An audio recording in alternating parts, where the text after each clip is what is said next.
Welcome everyone. This is PANCO Live, our community meeting at Physician Association for Nutrition. My name is Elvira Gliwska. I'm the community manager at PAN International, and it's my pleasure to host you all here. Today we have a special guest. Today with us is Dr. Peter Johnston from Doctors for Nutrition, and he will present a very interesting topic for us. So please take the opportunity to ask him a question, to interact with each other, and let's continue the discussion afterwards. So, Peter, you're a registered dietitian, you have a PhD in genetics. That's really impressive background. And yeah, I think this is it. The floor is yours, and we can't wait to hear from you. Thank you, Elvira, and thank you for the opportunity to present to this prestigious group. Just briefly about myself, I'm from New Zealand originally, and I'm just putting out my slides. And I've been lucky to have done yoga and meditation since the 80s. And I learned about the food and environment issue beginning in the 80s when I became vegetarian. Read a book called Diet for a Small Planet by Francis Moore Lappe. So it's a long-standing interest of mine. So how's that? Is the screen up? Yes, everything clear. We see you and your slide. Everything's working. Right. Okay. So I've spent a lot of my life studying, including during COVID, this fellowship in lifestyle medicine. I did specialize in human genetics for a time, but then left academia, retrained as a dietitian. So I live in Melbourne, Australia. So the summary of the talk: we're in really big trouble.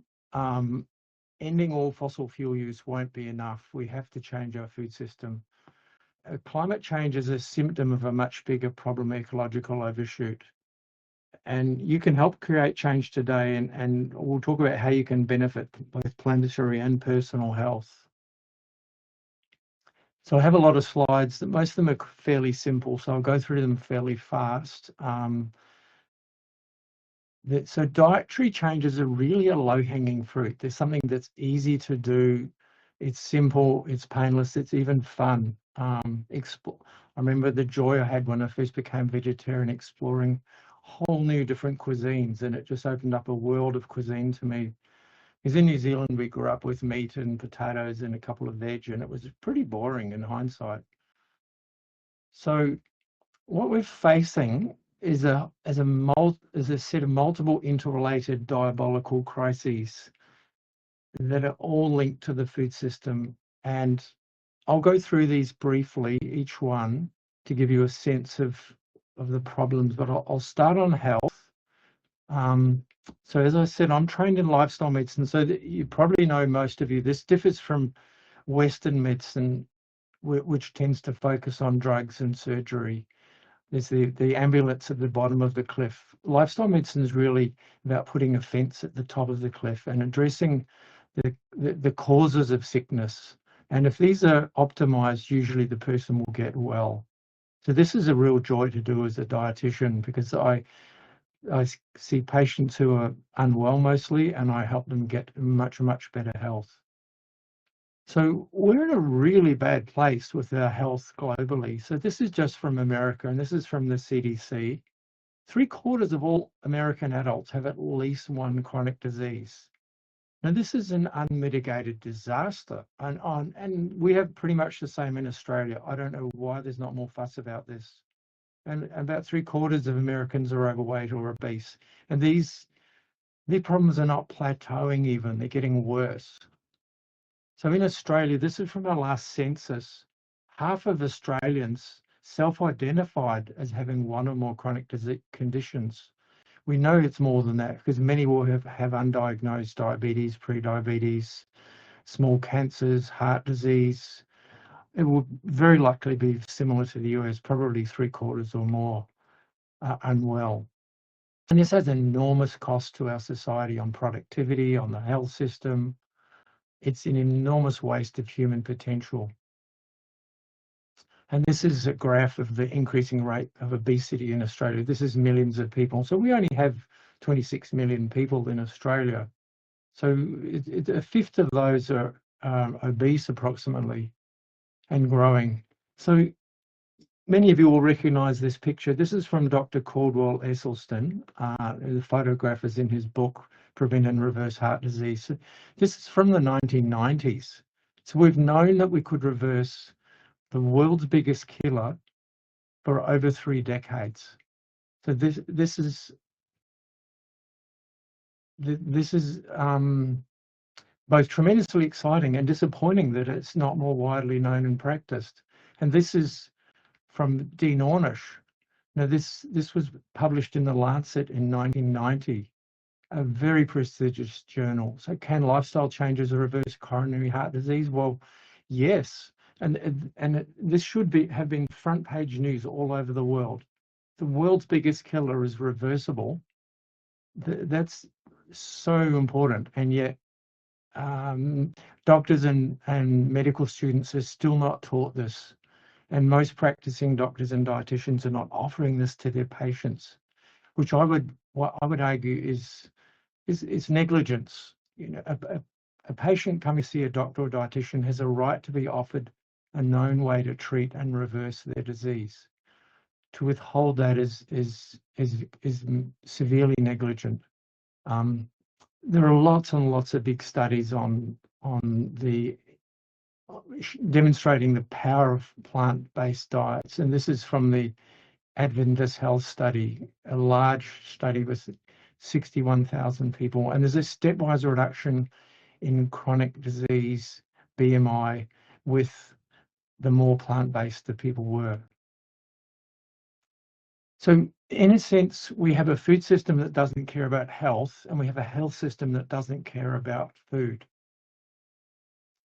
So I won't dwell on health too much because I understand you're all health practitioners and you most probably know about this already. So moving on to the environmental concerns. So this was 10,000 years ago. Humans were less than 1% of the total mammalian biomass on the planet.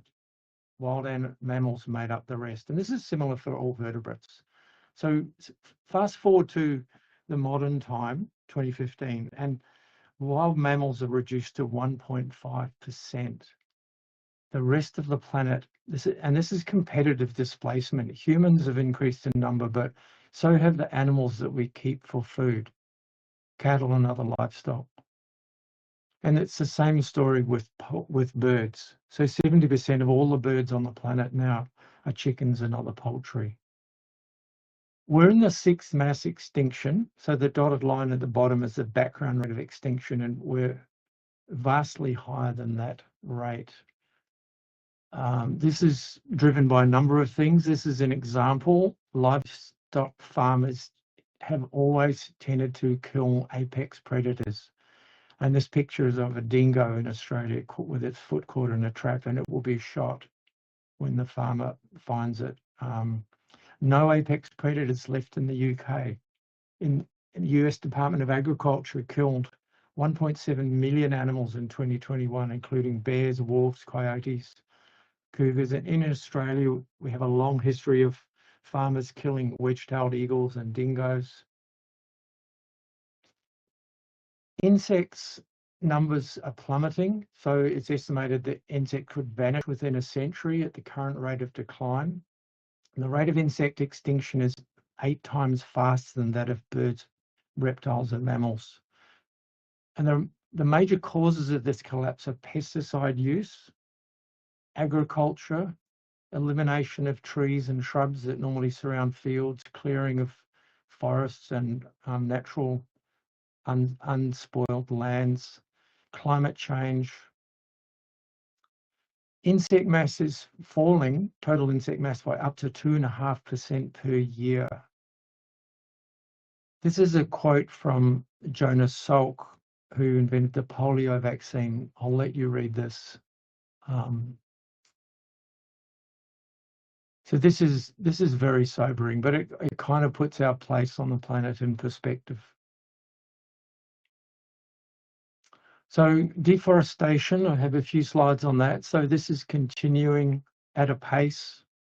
Tropical forest This is destruction of global forests increased in 2023 and is higher than when 140 countries promised 3 years ago to halt deforestation by the end of the decade. We're a long way from halting deforestation, unfortunately. And this is driven by the demand for beef, soy to feed the beef, palm oil, and mineral harvesting. This is Queensland in Australia, so continuing to bulldoze land for beef farming. The other thing that's threatening our forests now is fire, and it's sobering news is that Canadian forests are now a net carbon emitter due to fires, and the Amazon rainforest is drying out and becoming more prone to fires. It's also now a net carbon emitter and at risk of turning into savanna. For a long time, the Amazon rainforest has been a net carbon sequesterer, and global heating is the key driver of this. Ocean dead zones, so vast dead zones around the coastal areas of the planet because of effluent runoff, fertilizer runoff, warming oceans which hold less oxygen, algal blooms. Fisheries are collapsing. Ocean is losing oxygen at an unprecedented rate due to warming, which deoxygenates the water, nutrient runoff, acidification from CO2 absorption, and this is making it hard for mollusks and crustaceans to form their shells, which are calcium carbonate. Overfishing, fish farming, pollution, and industrial waste from big fishing like nets and buoys, etc., and other plastic waste. And also nanoplastics and microplastics throughout the oceans. This is a further threat for the aquatic life, is the bioaccumulation as animals grow and they consume smaller organisms with toxins in them, such as DDT or PFAS or nanoplastics, and it builds up in the animal as it ages. And then as you move up the trophic level, you get biomagnification. So the levels of these tens of thousands of industrial pollutants which we've put into the ocean for 300 years accumulate as you go up the food chain. So ocean fish numbers have been cut in half since 1970, and it's an enormous threat to humanity if we kill the oceans, if we take out all the fish. A lot of waste in the fishing industry. Fish growth is being slowed by high temperatures and pollutants such as the plastic chemical BPA. It's endangering other animals, whales, dolphins, seals, turtles. They're killed in fishing nets, and this is a lot of animals. And to give you some proportion, it's estimated that only 1.5 million whales left. Only 10,000 to 25,000 blue whales, and only 600,000 bottlenose dolphins left. Moving on, so zoonotic diseases. This is from a guy who was a professor at the Australian National University when I was doing my PhD there. So he said we're overdue for another influenza pandemic, which will make AIDS look like a picnic. So this is from work by Dr. Michael Greger, who many of you will know. So understanding epidemics. So we didn't have epidemics. The archaeological record doesn't show of any epidemics until we began to domesticate animals. And then the viruses are transferred from the animals to us.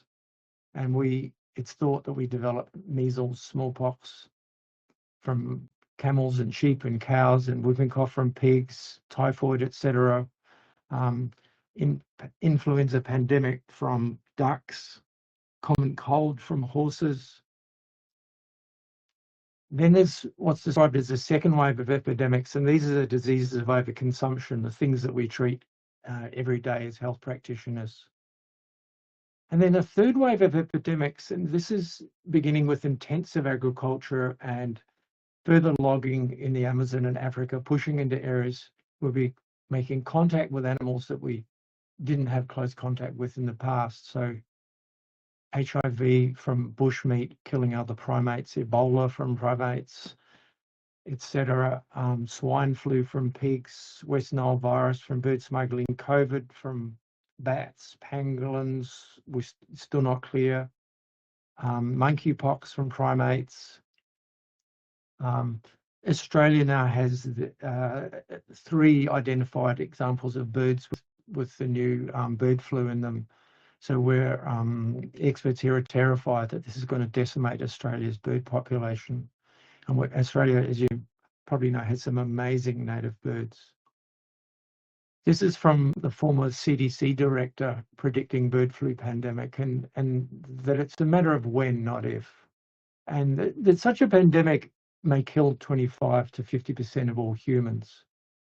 Compare that to COVID, which was horrific, but the death toll was only 0.6%, which is still a lot of people, but it could have been a lot worse. In some ways, it was a training run. We got lucky it wasn't a much higher mortality rate. So this is, in some ways, the most powerful slide in the whole talk. This really shocked me when this study came out in 2018. And this is widely cited and praised for its enormous thoroughness and huge amount of data they analysed to produce these figures. So animal agriculture globally uses 83% of all farmland, but produces only 18% of our calories and only 37% of our protein. This is insanely wasteful. This is medieval technology that we should have long moved past. If the whole world stopped eating animal food, we could put 76% of all farmland back to wilderness. Now, just would like you to dream about how amazing that would be. All the new national parks, the reprieve for animals and insects, and the reflourishing of life and biodiversity on our planet. So agriculture is responsible for about 1/3 of all global greenhouse gas emissions, and 60% of that is from meat production. There's not dairy or eggs, just the meat.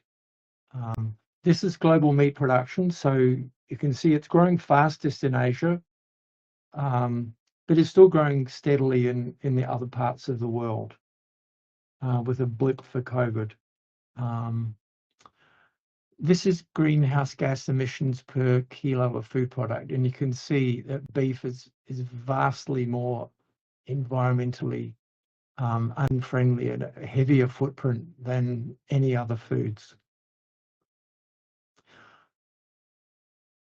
So what we have is an opportunity cost. So this is an example. If you work for an hour, you could say you earn $20. It might be America, the pay is not very high there. Or you could go to a party for an hour and spend $10 on alcohol or cigarettes or whatever. But the actual cost is not the $10. The cost is $30 because you didn't earn the hour's wage or salary. So what this looks like with farming is these photos are both from my home country of New Zealand. And a lot of New Zealand and Australia looks like the photo on the left. And people comment that, oh, it's beautiful, green, rolling hills. I look at this and my heart breaks because I know what that land used to be like before the arrival of the English settling the country. And you can drive hundreds of kilometres in New Zealand and Australia and only see farmland for animals, and you don't see farmland producing food that humans directly eat, plants. So the picture on the left, this is a large net emitter, this industry. It's a loss of biodiversity. The apex predators are gone. It's polluting and damaging waterways. Whereas the picture on the right, is a large net sequesterer of carbon. Increased biodiversity, apex predators can return, and the water is purified and controlled.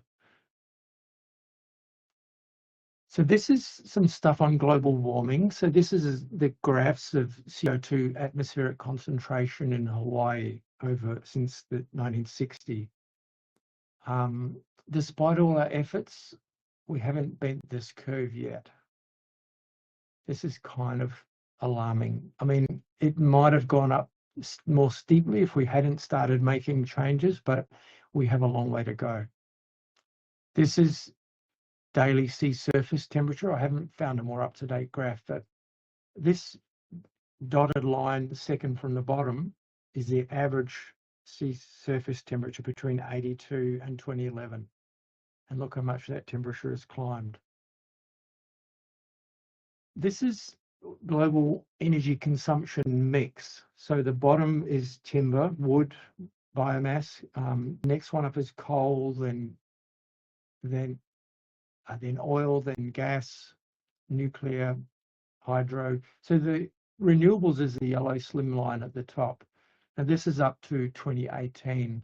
So slightly more up-to-date graph. This is from our world and data to 2024. So actually timber's gone down slightly, our use of firewood for energy, but coal, oil, gas still going up, and still renewables are pretty small. So really there hasn't been an energy transition. We're just adding the renewable energy on top of the fossil fuel energies, which continue to grow. Now, this varies from country to country, obviously. Some countries are doing better.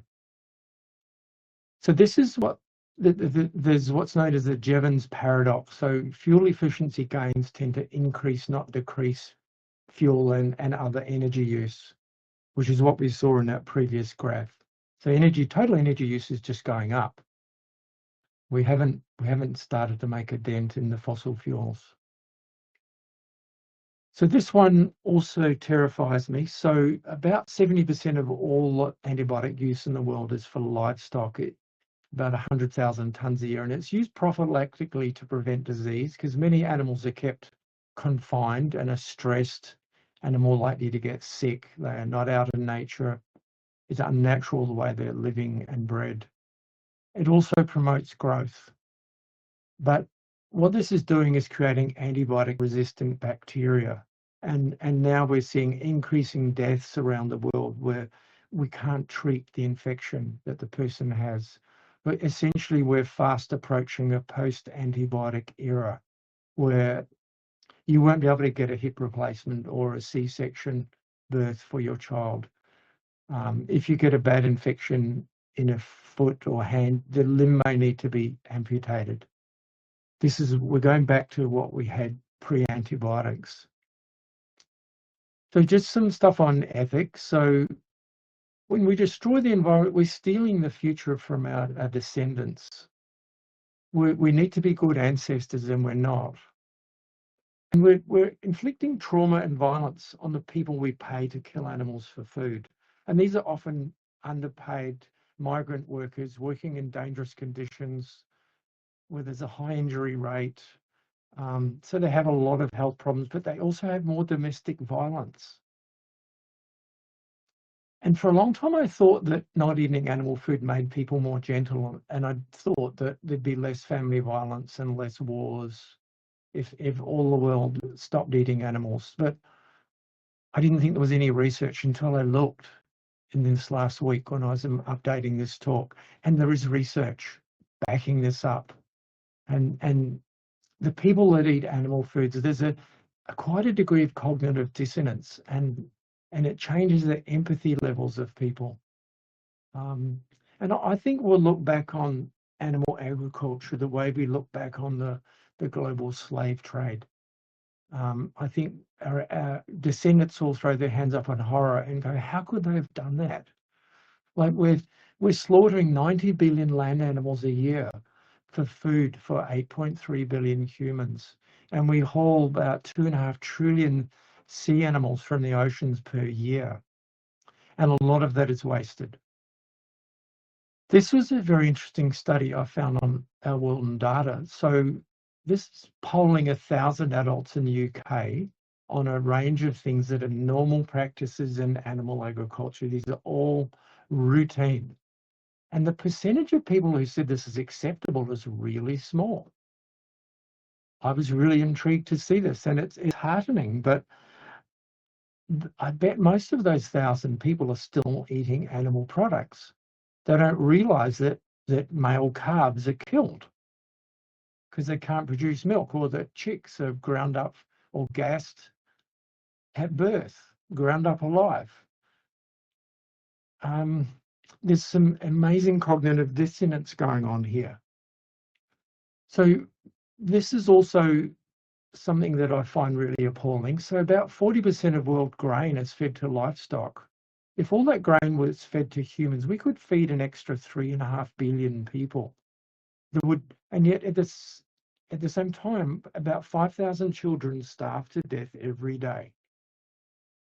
So this is a problem that need not exist in a modern world where we have the wealth, we have the means. This should not be happening. Food security worries me too. I love to eat. I'm a gourmet cook and I love cooking, but it terrifies me, the thought of not having food. So we've got a lot of problems lining up that's stressing our food security, like 1 million new babies every 3 days. More babies living longer, population expected to reach 10 billion, and a rapid growing demand for meat in developing nations, which is going to make the problem worse. We'll need to double the food supply by 2060. And the constraints, we're drawing down aquifer water, we're pumping rivers dry, we've reached peak land. Some of the good farmland is becoming non-arable, non-farmable, is desertifying, the topsoil's lost, peak oil, peak phosphorus, peak fish, a drought of research and development for improving agriculture, and global heating is reducing the yields globally. So we're facing some really tough challenges about how we're going to produce enough food in coming decades. So food security, it's important to understand cities can't feed themselves. They rely on a river of trucks every night. And with the problems in the Middle East with oil supply being threatened, these trucks run on diesel currently. You know, if we don't have continuous supplies of diesel, these trucks can't run, they can't bring food in. And I love this quote from 1932, we're never more than 9 meals away from anarchy. So there are a lot of countries who are not food secure, where a large percentage of their food is imported. And some of you in the audience will be in those countries. So the UK, 43% of their food is imported. Norway, 50 to 60%. Switzerland, 44 to 47%. Japan, 62% of all their food is imported. Singapore, the UAE, Saudi Arabia, obviously there's a desert countries, Saudi Arabia, Yemen. Even Germany imports 17% of its food, but 80% of its fruit and 60% of its vegetables. Water is a big issue for farming and for sustaining humans. We're facing increasing mega droughts, dry rivers, depleting aquifers. India's food bowl, the Punjab, is relying a lot on aquifer water, pumping it up, and those aquifers are depleting and draining. In the US, the Ogallala aquifer underneath most of mainland US is being drained much faster than it can be replenished, and also increased flooding. So furthermore, we're losing topsoil. This is the thin layer on the planet that enables all life. And without it, we're in deep trouble. So soils, healthy soils can take 500 years to develop, but half of our global soils have a fairly short lifespan because of how we're farming. We're not doing regenerative farming, which rebuilds the soil. We're depleting this topsoil around most of the world. This is a conundrum. So we know we need to get off fossil fuels, but it takes on average, this is the US, but it's similar elsewhere, 13 units of fossil fuel to produce 1 unit of food. So 13 calories for 1 calorie. This is a negative return on energy return on investment. And you can see the bars on the graph. The animal food has much higher energy inputs to produce the food than does, for example, maize on the right. So any wild animal must have a positive energy return on investment or it dies.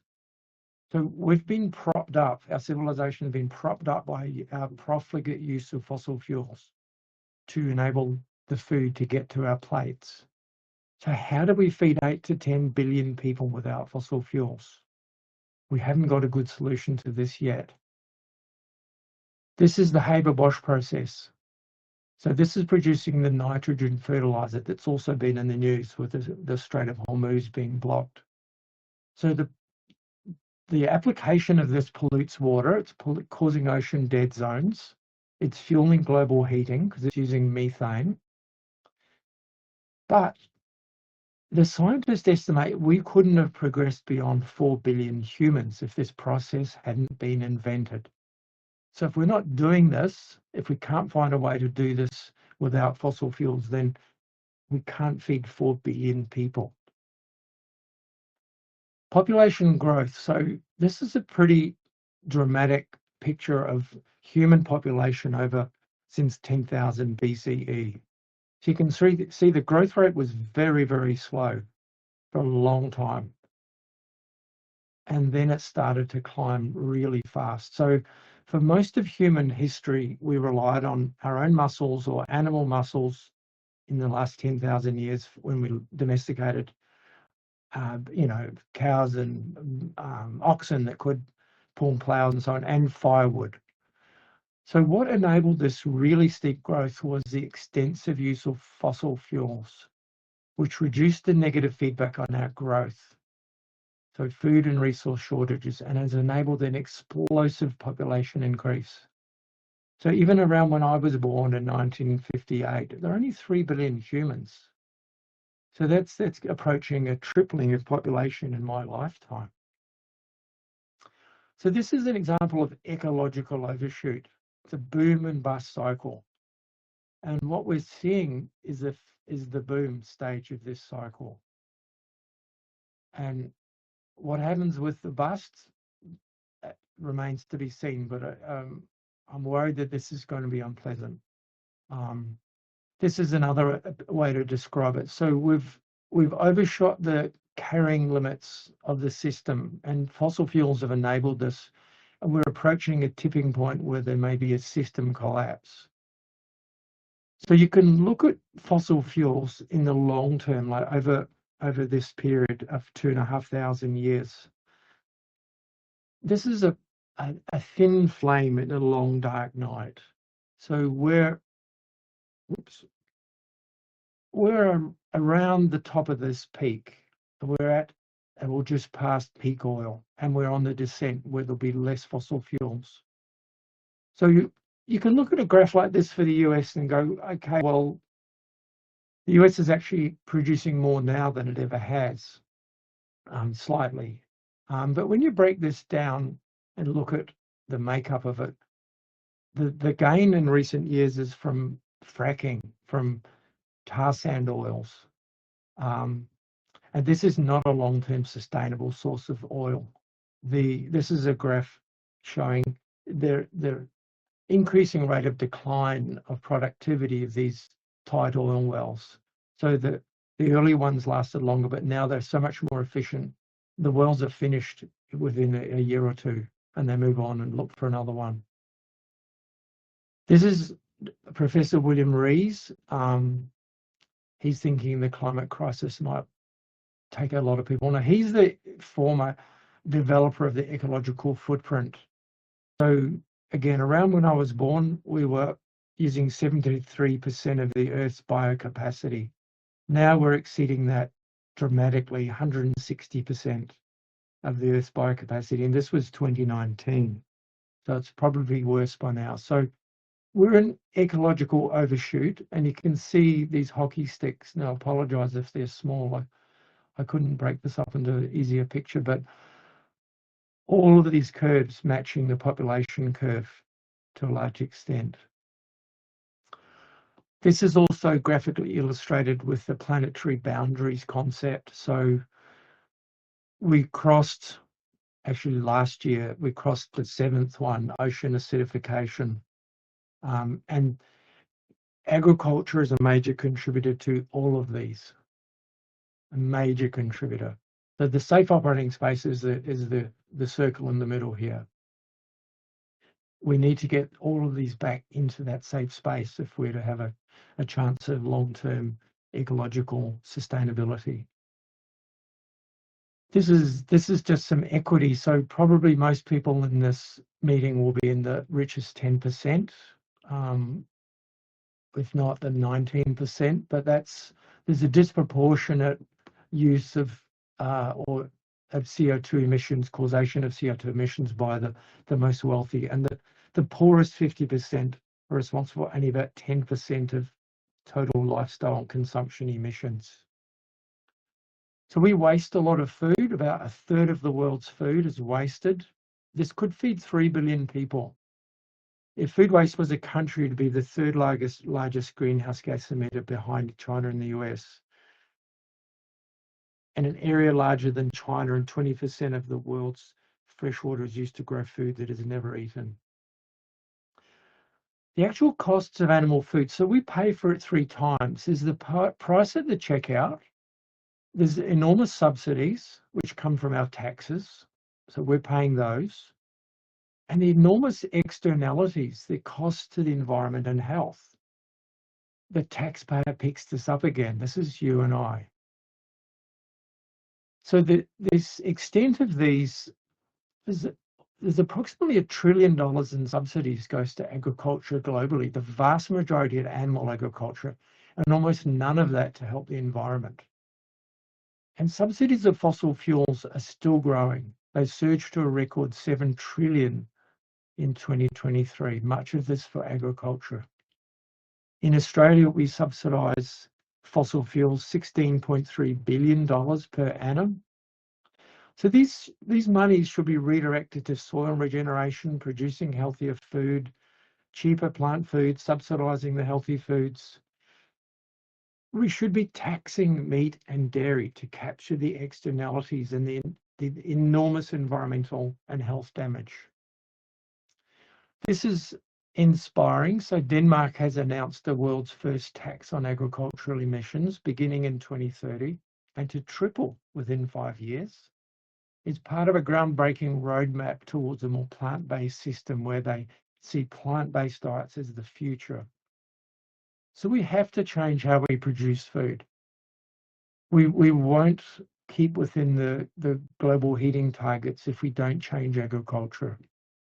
We need major changes in food production. So farmers are important, and none of us would be here without farmers. And I'm enormously grateful to the people who've grown all the food that I've enjoyed through my life. But farming in general is the biggest cause of habitat loss, deforestation, wildfire loss, wildlife loss, species extinctions, etc. A lot of damage from agriculture. Now, if you reflect back to the fact we could put 76% of the world's farmland back to wilderness, this damage would be dramatically diminished. We weren't producing animals for food. Professor Rees, who I mentioned earlier, has said agriculture is the single most destructive technology ever devised by humans. Now, obviously, we need to farm, but we can shrink our farmland that we're damaging and using by 76%. And this is the Lancet Commission from 2019. And they brought together 30 or so global leaders in nutrition and environment. And this was their conclusion. Food is the single strongest lever to optimize human health and environmental sustainability on Earth. This is from the 2022 IPCC report. And look, this is the standard Western diet at 0. So if you change to a Mediterranean diet with less meat and more veggies, you mitigate 3 global greenhouse gas tons equivalent. Look at vegan diets and the small error bars. This is the single biggest thing you can do to mitigate, reduce your CO2 equivalent emissions. Industry knows this. Beef industry is fighting back. They've developed in the US a digital command center that's tracking media, social media, on more than 200 beef-related topics. They're run 24/7, like a military operation, with personnel redundancies. They're always checking globally what's happening. And this is proactive reputation management. They're wanting to make sure that their industry can survive. So all this looks pretty grim. What can you do? Well, there is plenty you can do, and we might get out of this yet. So avoiding meat and dairy, as we said earlier, is the single biggest way to reduce your impact on Earth. And this is the poor Nemesek study I mentioned earlier. Every time you spend money, you're casting a vote for the kind of world you want. What can we do? Well, you can eat beautiful plant-based meals like this. You can learn to grow your own food. You can join a permaculture group. You can buy and eat organic produce, especially if it's regenerative. Better for the soil microbiome, better for insects, better for soil quality and quantity, healthier for farmers, and probably healthier for you. Amsterdam has banned meat advertising. How exciting. I look forward to seeing more cities and countries do this. It's the first capital city in the world to do this. There's a big and growing plant-based universities movement. So 23 universities so far committed to having 100% plant-based catering, including this, what I thought was a crusty conservative university, University of Cambridge. Active campaigns in 73 universities in 10 countries. So what else can we do? Support organic farmers, join a community-supported agriculture scheme, get a weekly veggie box delivered, get to know your local farmers, volunteer, reduce food waste, compost your food scraps, join a local exchange trading system. As things get tougher, we're going to need community. We're going to rely on our neighbours. This is the way to help community, build community, and live more simply and cheaply. We'll need to get to know our neighbours. Sharing is going to be essential in a resource-constrained world. We're going to need to help each other and trust each other. It takes a village to raise a child. So you could organise a street party, get to know your neighbours. Downsize now, beat the rush. All of these things in the photo take fossil fuels to produce and transport and market, etc., and package. So we need to use less, repair, fly less, get used to living with less. This one is upsetting to some people, and for that I apologize, but we have a lot of people on the planet already. The planet's already overpopulated. We're already into ecological overshoot. Every extra human is a lifetime consumer, and the future's uncertain and probably hazardous. There's no way we can support 10 billion humans living a Western lifestyle.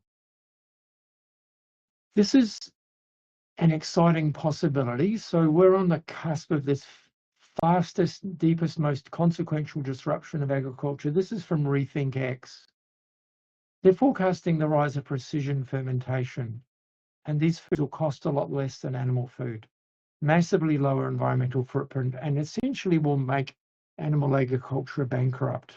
Now, we need to help farmers transition, obviously. We need to prepare them for this and help them into essentially rewilding a lot of the land. This book is just out this year. I've just finished reading it. Fantastic book. He basically argues that most people are not going to stop eating meat, even if they see a slide set like this. It's just too built into people's behavior, and there's too much cognitive dissonance. So when we can make meat that's better than and cheaper than actual animal-based meat, then this will drive the shift.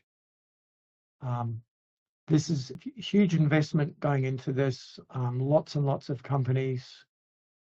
And that's the end of my slides. Thank you for your patience.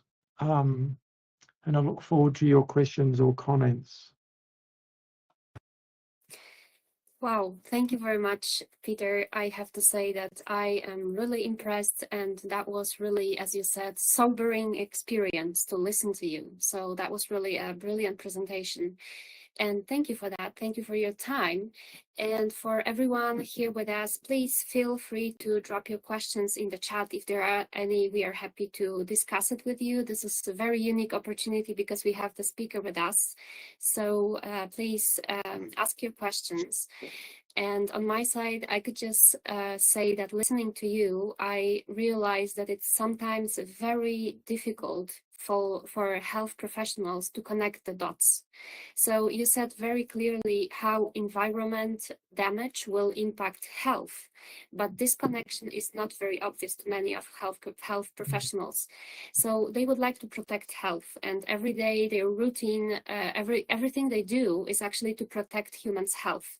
But they feel like the protection of environment is not in their area of expertise, and that's like not my business.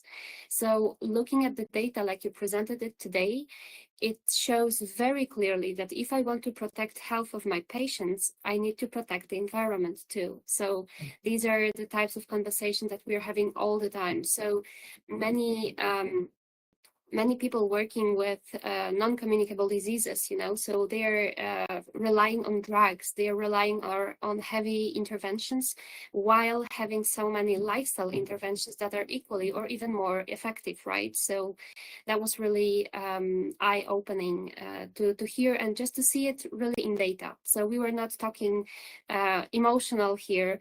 That was not one of the marketing campaigns that we are seeing all the time. It was data. So we really appreciate, like, that was I could feel it.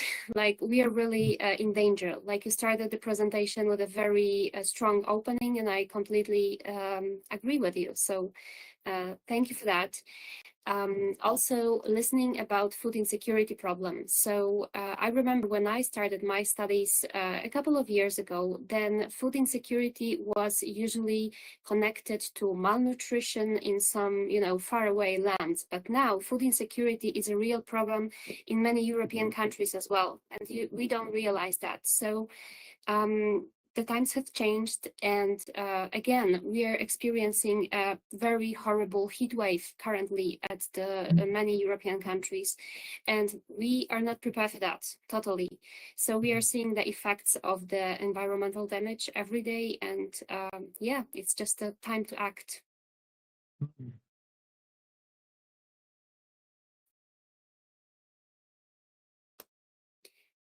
And are there any questions from the audience? And the question on my side, Peter, would be precisely about micro and nanoplastics. So you mentioned that briefly in the presentation, and I remember that there were some very alarming headings in the newspapers, on the scientific news, like, we have a huge problem because it's accumulating. And there were a piece of research saying, okay, it's accumulating, but we don't know what it does to our body. So I was just curious if you have any additional information on micro and nanoplastic. What are the threats to us? We know that they're likely to be endocrine disruptors. We don't know what else they're doing. They've been found to be more prevalent in people with advanced cardiac disease, so it may be worsening cardiovascular disease. It's likely one of the factors affecting declining sperm counts. And that's something I didn't talk about, but that's happening around the world, and it's partly related to the poor health of so many adults, but I think it's also the environmental pollutants and endocrine disruptors that are reducing fertility rates globally. So populations are declining already in all developed countries, but and globally we're starting to plateau with population, but it's an experiment. We don't know where it's going to go with nanoplastics and microplastics. We're the guinea pigs. It's the same with PFAS and PFOS, these forever chemicals that are all over the globe now, and in every drop of rain and every bite of food we eat. It probably won't end well, but we don't know the full story of what's going to happen because of these. Yes, exactly. So for sure it has an impact, and we are just gonna find out what the real impact and the consequences are. Yeah, that's really interesting. And I was also thinking about the current very popular trend of longevity. So it's the title that appears everywhere, and we understand that people want to live longer in better sense. They want to live longer in a full health, so with better quality of life. But there are different schools for that. So some people understanding the true science behind it, and some just, you know, promoting fasting, ketogenic diet, and so on. So what do you think about it? Like, how do you understand the longevity trend?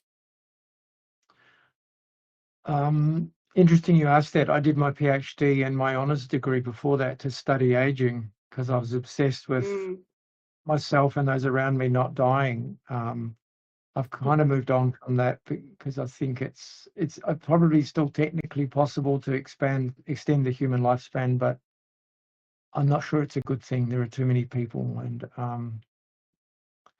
in terms of different diets, like nutrition is a minefield of misinformation. It's so hard to navigate for the layperson, and it really is frustrating with patients I'm seeing. I'm debunking so many myths, and I'm seeing people scared of carbohydrates and potatoes and worried about protein, and it's a tough space to convince people, and people are less trusting of science now as well, which is unfortunate. There's a disparaging of people, of experts as elites. So I think it's really just every direction points to eating less animal food, ethically, environmentally, health-wise, efficiency of producing food. I think we're getting there, but it's going to take a lot longer. And it might be that the lab-grown meats and the cultured and fermented meats are what actually leads to the big shift in the next decade, which would be amazing. And although they're not foods I want to eat myself because I don't like meat, I'm looking forward to them being cheaper and better and omnipresent, and with mass adoption of them, and therefore leaving animal agriculture as stranded assets, where governments need to assist farmers to transition. I really look forward to that. Yes, absolutely. And thank you for sharing your perspective here as well. And I could share on my side that we just had a meeting with the medical students yesterday here in Zurich, and we were discussing like how to change the behaviors of students and eating dietary patterns at campuses. And surprisingly or not, they say that the biggest factor is money. So they said that they are more likely to buy plant-based food just because it's cheaper. So this is like another piece of, I don't know, positive news maybe, that we were able to provide students with more nutritious food with the, lower price, and they enjoy it. So just to share a little, optimistic part to all of that. And I wanted to ask you also about your work with patients. So as you mentioned, it's not easy thing to do, to explain why people should eat in a certain way, right? No matter what way we are having in mind. So what are your strategies? And are you all, what strategies do you take when patients are really heavily resistant to any dietary changes? Do you have any advice for us as a community of health professionals, having in mind that we also have a very limited time for nutrition consultation? So we usually have very limited time to discuss nutrition in general, just to drop a couple of sentences. Please eat healthy.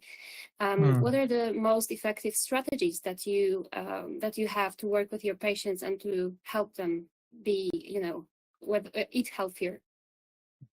I listen to them carefully. I try to build rapport and trust, and I lay out the consequences of where their current lifestyle is heading, and that they're essentially at a fork in the road where they have the opportunity to lose weight and treat and reverse much of the diseases they're coming to see me for. I have the advantage that most of my patients are referred to me by plant-based doctors and plant-based specialists. So they're already softened up, if you like. they're willing to spend time and money to see me for a 1-hour consultation. So that they're already partly motivated and pre-selected as the ones that are more open to change. So in a way, it's easier for me, but it's not easy still. I have people who come and they just throw their hands up and go, "This is too hard." And I encourage them to do what they can. Like this is what the science shows, but any way you can go in that direction will help you. So I noticed Selena asked a question, what do I do to maintain my optimism? Yes, I wanted to bring that at the end. Like, you could feel really overwhelmed with all the negative information. It's like a classic syndrome, whatever, when you hear about all the threats that we have. So yeah, if you could answer that. Well, I practice yoga and meditation. I have done for decades. I'm grateful every day for what I have, that I've had 67 years of healthy, privileged life with lots of opportunities. I'm kind of optimistic anyway in my day-to-day life, but medium term, not so much. I'm not sure that I'll see out my natural term. I think things might collapse and I might not die of my natural causes. And that is what it is. I just have to accept that. And there's people handle this differently. There's a lot of grief in realizing what we're doing and where we might be heading.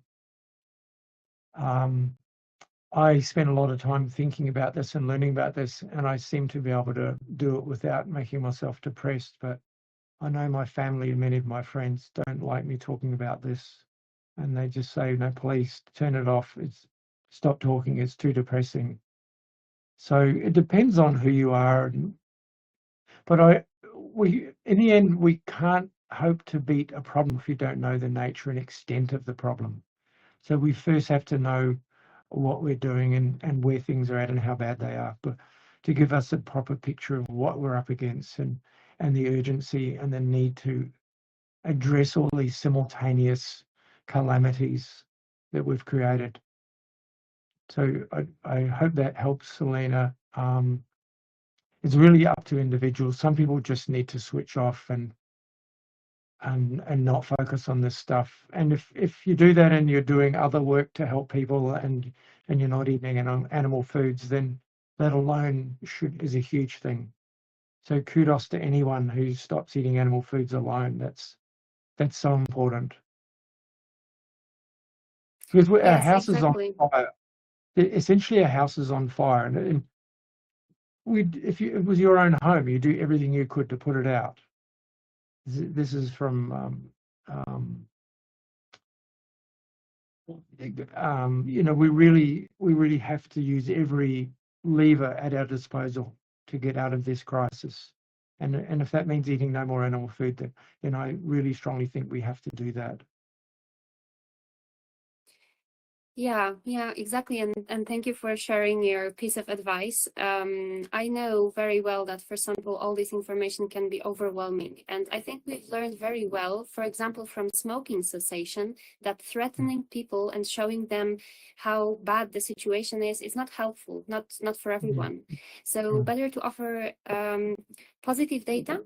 And I think we have a lot of positive data, like, for example, switching to more plant-based diet will decrease your risk of cardiovascular disease by a significant percent.